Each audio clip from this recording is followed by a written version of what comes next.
Olá pessoal, eu sou Rodolfo Pamplona Filho. Eu tenho a honra, o prazer, o privilégio de co-coordenar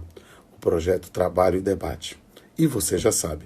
toda terça-feira é dia de projeto Trabalho e Debate. E hoje nós vamos ter uma pergunta para o meu estimado colega, meu ex-aluno na graduação, um talento na magistratura e no magistério, Fabiano Veiga. Fabiano, a pergunta dessa semana para você é possível utilizar o crédito do trabalhador para pagar o débito de honorários advocatícios no processo de trabalho? Essa é uma questão extremamente importante e atual. E você, meu amigo, você, minha amiga, vai ver a resposta lá no perfil do Fabiano. E aproveite a oportunidade para seguir todos os professores e professoras desse projeto maravilhoso. Até terça que vem. Olá pessoal, tudo bem? Eu me chamo Fabiano Veiga e hoje no projeto Trabalho em Debate, coordenado pelos amigos Danilo Gaspar, Yuri Pinheiro e Rodolfo Pamplona, eu respondo a seguinte pergunta: será que o crédito do trabalhador obtido em juízo, quando ele for beneficiário da justiça gratuita, pode ser utilizado para pagamento de honorários advocatícios à parte contrária? Inicialmente, cabe lembrar que a nossa Constituição Federal trata de diversos direitos e garantias fundamentais, assim considerados aqueles essenciais a uma vida digna, que tem íntima relação, portanto, com a dignidade da pessoa humana. A par de previsão de direitos fundamentais de natureza material, há também a previsão de direitos fundamentais de natureza processual. Entre tais direitos, o direito de acesso à justiça, previsto no artigo 5º, inciso 35 da Constituição, e, no inciso 74, há a previsão do direito à assistência judiciária gratuita. Desde já, cabe lembrar que a assistência judiciária gratuita é um gênero que engloba a espécie justiça gratuita, já que a assistência judiciária engloba a indicação de um advogado por parte do Estado, normalmente realizado mediante as defensorias públicas da União e dos Estados, e, sobretudo, especificamente no processo do trabalho, pelos sindicatos, já que a Lei 5584/70 destina essa obrigação aos sindicatos das respectivas categorias. Além disso, a assistência judiciária gratuita implica na inexigibilidade das despesas processuais. Nesse ponto é que entra a ideia da justiça gratuita, já que esta trata precisamente desta última hipótese da ideia de não adiantamento das despesas processuais. Ao analisar tais direitos fundamentais de natureza processual, incide a ideia do chamado neoconstitucionalismo, que, sob aspecto processual, traz a noção do neoprocessualismo, ou seja, a ideia de que a interpretação constitucional deve ser realizada de modo a garantir a maior efetividade dos direitos fundamentais e também a noção de supremacia do texto constitucional, não apenas sob aspecto hierárquico formal, mas também sob aspecto axiológico, ou seja, valorativo, fazendo com que todo o ordenamento jurídico deva ser interpretado à luz da Constituição, o que se chama tradicionalmente de constitucionalização do direito ou filtro constitucional. Nesse sentido, inclusive, cabe lembrar que Mauro Capelletti, ao tratar das ondas renovatórias de acesso à justiça, trouxe como primeira necessidade para permitir esse acesso à justiça a ideia da assistência judiciária gratuita, no sentido de que, segundo o mencionado autor, de nada adianta o ordenamento jurídico prever um direito no aspecto material se o Estado não permitir que o cidadão possa se utilizar de instrumentos para efetivar tais direitos. Nesse sentido, essa ideia da assistência judiciária gratuita, sobretudo no Brasil, em que a boa parte da população, a população carente de recursos, ela se faz bastante necessária a fim de permitir o acesso à justiça em si. Me debruçando precisamente sobre o aspecto relacionado à justiça gratuita, que no processo de trabalho está regrado nos artigos 790, ou melhor, no artigo 790, parágrafos 3º e 4º, é relevante destacar que, quanto aos efeitos da justiça gratuita, da concessão da justiça gratuita no processo de trabalho, antes da reforma trabalhista, trata-se de um tema muito pouco estudado.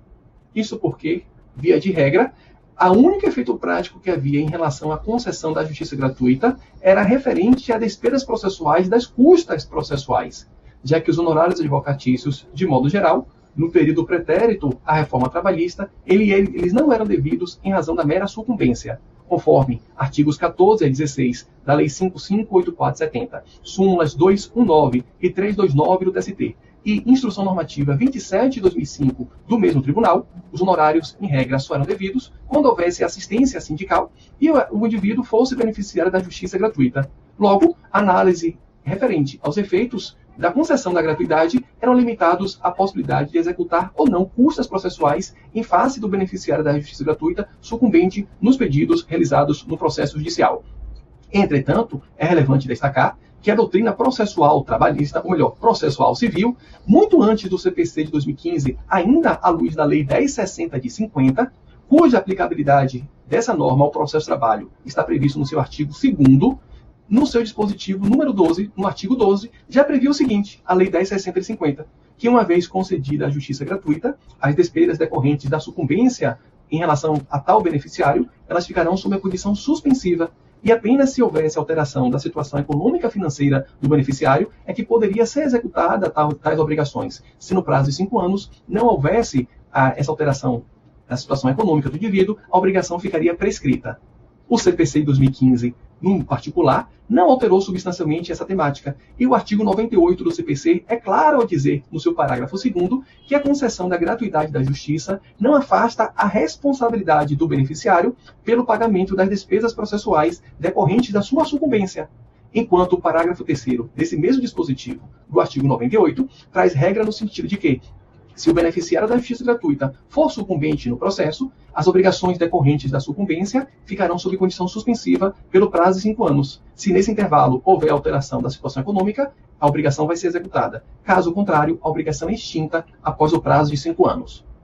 Conclui-se, portanto, que de acordo com a disciplina que existe legalmente no processo comum desde a década de 50, que a concessão da justiça gratuita não implica na dispensa perene, permanente do pagamento das despesas processuais, mas sim fixa-se um período em relação ao qual, se houver alteração da situação econômica, a obrigação pode ser executada e após ultrapassado um prazo, no processo civil 5 anos e veremos no processo de trabalho 2 anos, é que a obrigação de fato vai ser extinta permanentemente.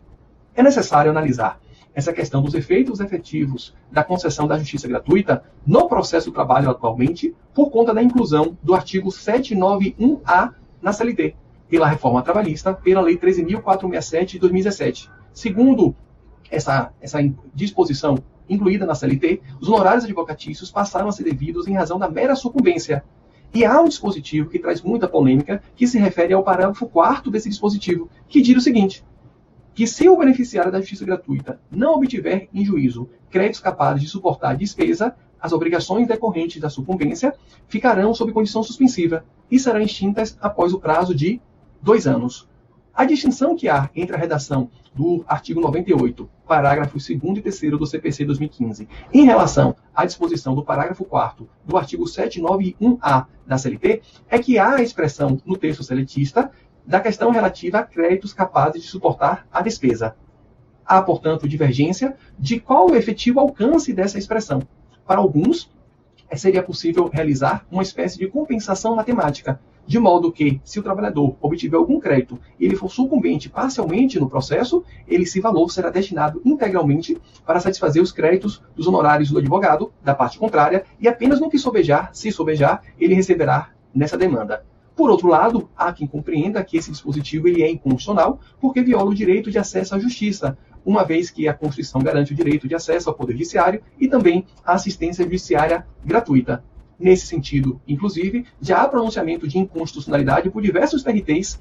espalhados pelo país. TRT da 1ª região, TRT da 7ª região, 8ª região, 10ª região, 19ª região, e há, inclusive, no âmbito do TST, um incidente de declaração de inconstitucionalidade, cujo relator é o ministro Augusto César Leite Carvalho. Esse incidente está pendente de julgamento, não houve ainda o seu processamento.